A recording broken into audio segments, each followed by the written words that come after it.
Bueno, buenas tardes, un millón de gracias por acompañarnos en esta tarde lluviosa de destino incierto, porque no sabemos qué es lo que nos va a pasar dentro de 48 horas. Yo había preparado una presentación PowerPoint, pero con todos los inconvenientes que hemos tenido climáticos, no pudimos tener la pantalla hoy. Porque la presentación básicamente es sobre el tema de los estados forajidos. Porque yo creo que no nos hemos enfocado, o sea, los venezolanos sobre todo, metidos en dos cápsulas que para mí son siniestras. Una es el fraccionalismo y el otro es el cortoplacismo. Entonces, metidos en esas dos cápsulas, no vemos más allá de nuestras narices y tenemos montado un estado forajido. O sea, no nos damos cuenta que el país ya es un estado forajido y que un estado forajido crea un conjunto de problemas al sistema internacional que deben ser tratados de una manera efectiva, porque lo que viene es lo que decía este dibujo, la desintegración del sistema internacional. Eso se presenta por varios, los estados forajidos se empiezan a formar y es importante saber cómo se forman para saber cómo los vas a combatir. Los estados forajidos se forman porque se crea una fragilidad en ciertas naciones a medida que va avanzando el proceso de desarrollo, y esto durante las fases de crecimiento, de cambio de la economía internacional, es cuando se presentan, es como esos bolsones en los cuales hay regiones del mundo que no avanzan con la misma rapidez que otras. Entonces, por ejemplo, cuando la revolución industrial, Inglaterra avanzó muchísimo y muy rápidamente porque todos los medios técnicos y todo el cambio tecnológico ocurrió en Inglaterra. Cuando fue pasando el tiempo, Europa se fue más o menos equilibrando, pero hubo regiones aún dentro de Europa, como por ejemplo Italia, que se quedó muy rezagada. Y no es por azar que haya sido en Italia, que era la región más atrasada de Europa, donde nace la primera organización de crimen organizado de carácter internacional, que son las diferentes ramas de la mafia. Son la D'Angera, la Camorra y la mafia siciliana. Este es el mapa del índice de fragilidad de las naciones. Por fragilidad se entiende si tu marco institucional es capaz de sostener un Estado de Derecho o no.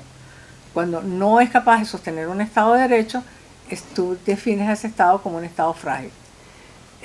Hay estados que no solamente son, entonces de la relativa fragilidad de un Estado depende si es estable la sociedad, y hay estados que son, además de estables, sustentables, que son los que están en azul. O sea, Canadá, Inglaterra, Noruega, Dinamarca, Suecia, son estados que no solamente son estables, sino que son sustentables, porque tienen un modelo de desarrollo que permite garantizar la participación y el mantenimiento de las condiciones de vida de la ciudadanía a medida que el Producto Bruto va creciendo. Estados Unidos es un estado estable, mas no necesariamente sustentable. Y esto que ustedes ven en rojo, este color ocre oscuro, son los estados forajidos, donde la fragilidad es tal, donde no hay gobierno, no hay control territorial, y lo que hay es grupos privados que controlan diferentes actividades. El amarillo son estados en transición que cuando van hacia el mejoramiento, como es que es el amarillo pollito, como Brasil. O sea, Brasil es un país de América Latina cuyo marco institucional ha sido sometido a una revisión profunda y va hacia la garantía de la transparencia y romper una cantidad de regulaciones que le impedían el desarrollo. Entonces, por eso está en amarillo pollito, porque es transición positiva. Bolivia está transición ocre, porque ellos también están haciendo un cambio, pero están haciendo un cambio para controlar a la ciudadanía, quitarle libertad a la ciudadanía y controlar el proceso de desarrollo. Entonces, este es el mapa. La fragilidad es la primera fase en el desarrollo de un estado forajido. Después entonces viene la segunda fase. ¿Qué pasa? Con los adelantos tecnológicos que tenemos en el tema de la comunicación, de la distribución de la información y el almacenamiento de la información, las actividades que normalmente eran de bandas criminales nacionales ahora se han internacionalizado. Y se han internacionalizado y operan a escala global. ¿Qué tenemos? Y cuando las bandas delictuales dejan de ser nacionales y comienzan a formar parte de estructuras internacionales, ahí se crea la segunda condición para que se dé un estado forajido. ¿En qué actividades tenemos nosotros en este momento los carteles internacionales más grandes y más importantes? Son este verde, que es la cocaína. El rojo son los caminos, que es curioso porque el rojo es la heroína y es la misma ruta de Gengis Khan. La historia se repite. Después tenemos las amarillas, pues punteadas, son el tráfico de migrantes. Porque si alguien cree que la gente que está escapando de los conflictos sale de sus países de una manera desorganizada, no. Hay unos tipos que son parte de bandas de crimen organizado que especulan con ese miedo y agarran a los migrantes y les cobran dinerales por montarlos en un barco, hacerlos cruzar el Atlántico, hacerlos pasar la frontera con Estados Unidos, los famosos coyotes. Pero eso ya está completamente organizado internacionalmente. Hay tarifas para América Latina, hay tarifas para el Medio Oriente, hay tarifas para África.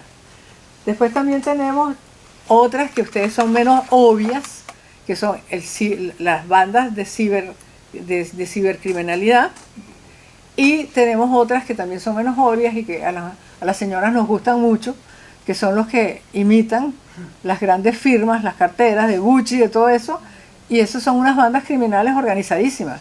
O sea que cuando uno compra una copia de una cartera de Gucci o de Chanel, realmente lo que está haciendo es dándole beneficios, earnings, a una de esas bandas. Y todas estas actividades representan el 3% del Producto Territorial Bruto Mundial. O sea, que estamos hablando de 3 trillones de dólares.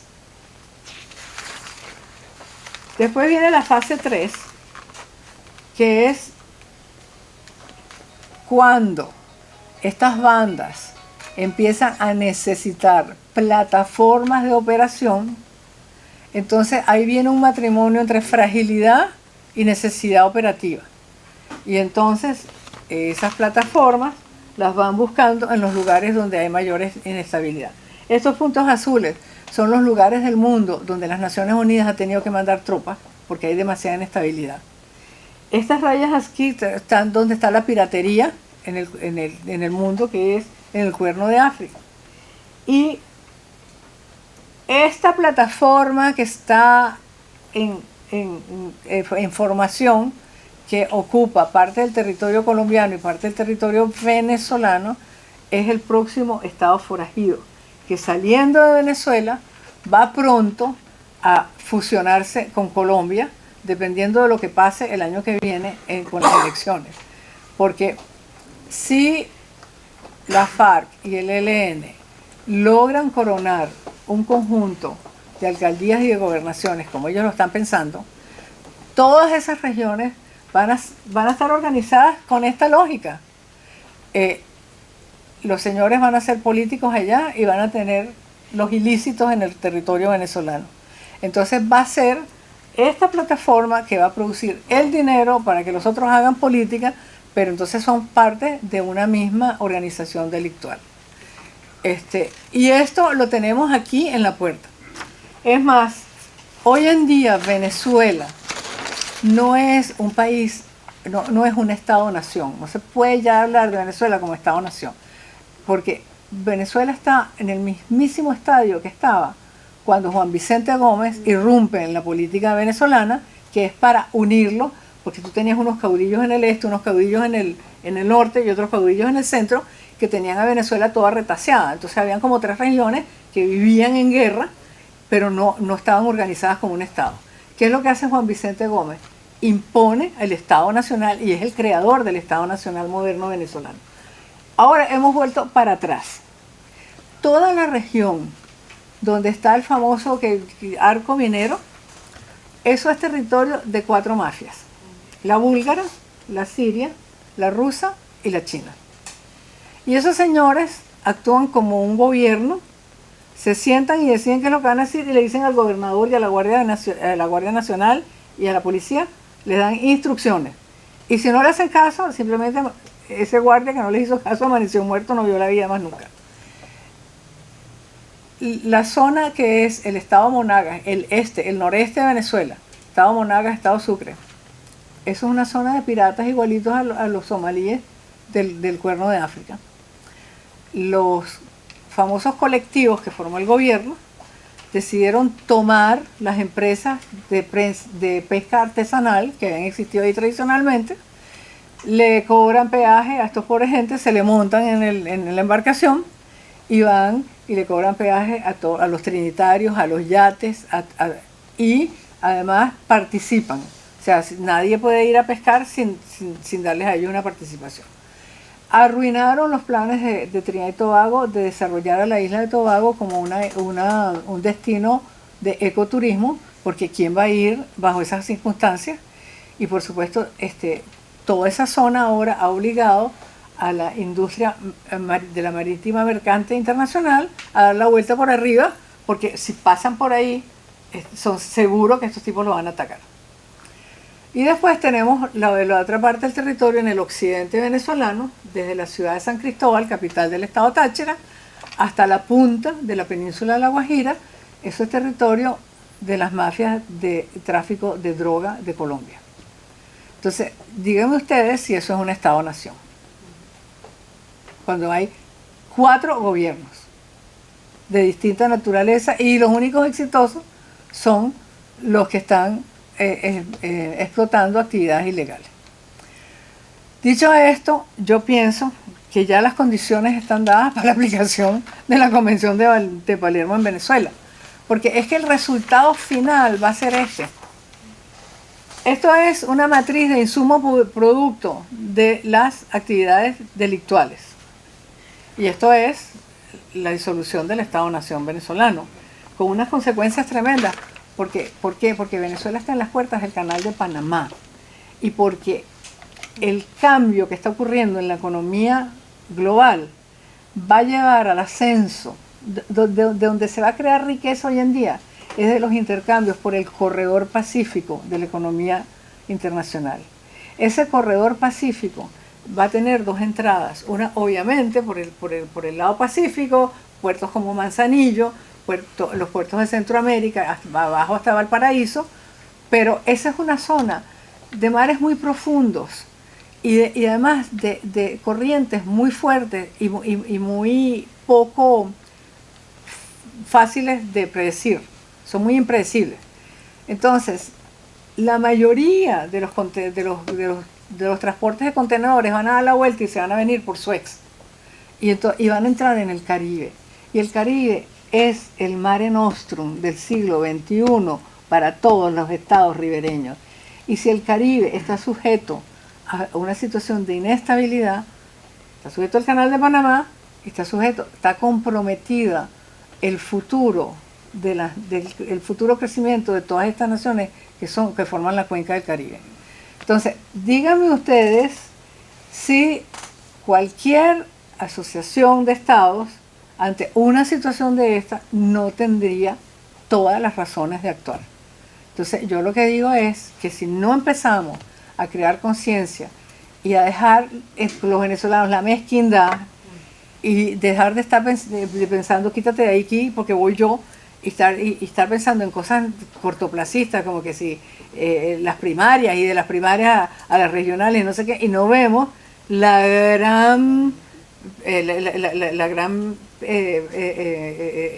gran escenario, vamos a terminar siendo parte de todo eso, no por acción, pero sí por omisión. Y yo creo que eso sería terrible, un terrible destino para todos nosotros y desde luego para Venezuela. Termino con decirte a Carlos que no sé, Carlos, la Convención de Palermo ya fue aplicada exitosamente por un país que fue los Estados Unidos cuando se lo aplicó a la FIFA. O sea, los prosecutors americanos, cuando pusieron preso a toda la dirigencia del fútbol mundial, lo que invocaron fue la Convención de Palermo. Gracias.